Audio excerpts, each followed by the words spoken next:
මහාචාර්යතුමා එයා හමු වුණා. ඉක්මනට එන්න.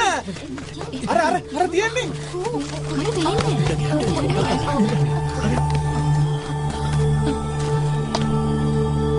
පුරාවස්තුක සලකුණක්. ඔක දෙන්නේ.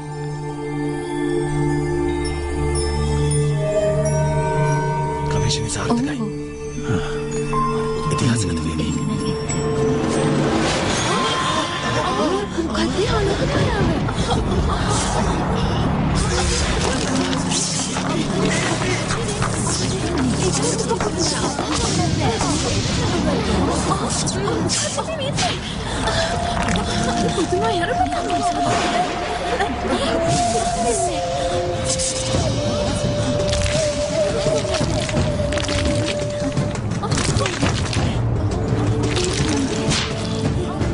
මෙතන බලන්න.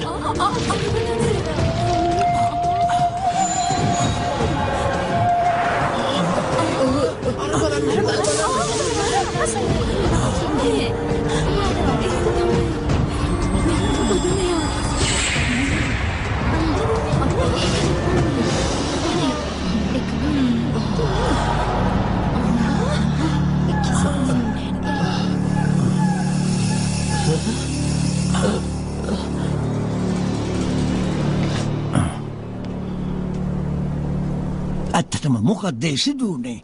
හිතෙන්නේ මේ බටනලාව නිසා ඔවුන් අතර අරගල තිබෙන්න ඇති. නොනවතින අරගලයක්. රාජවංශය පුරාම මට ලැබුණු සාධක වලින් නන්වේ අධිරාජ්‍යයට අයත් තොරතුරු හෙළිවේවි.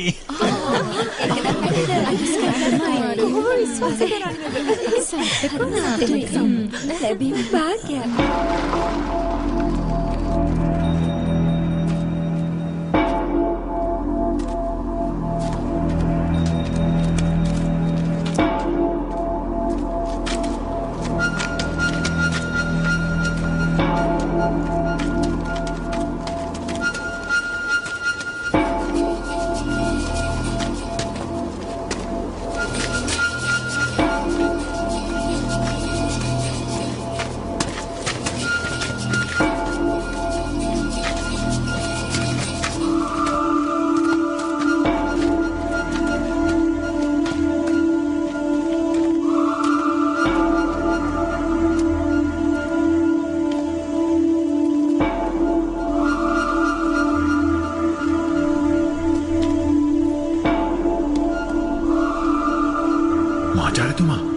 විශාල ප්‍රදේශයක්.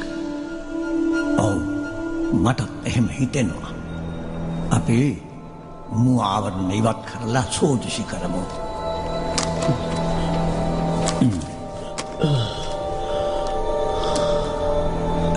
කොහොමත් ටිකක් පරිස්සම් වෙමු.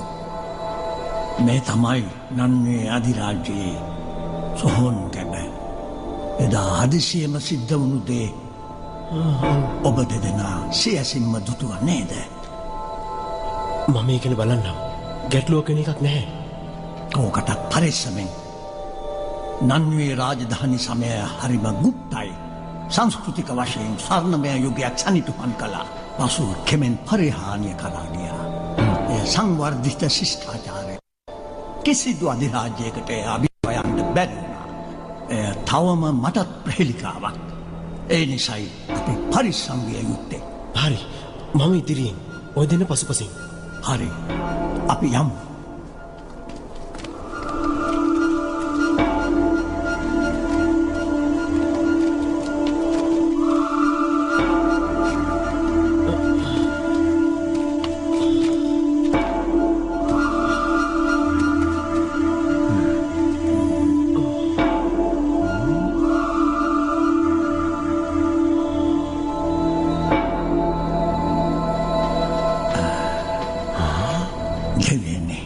වසර ගණනාවක උත්සාහය සඵල වුණා.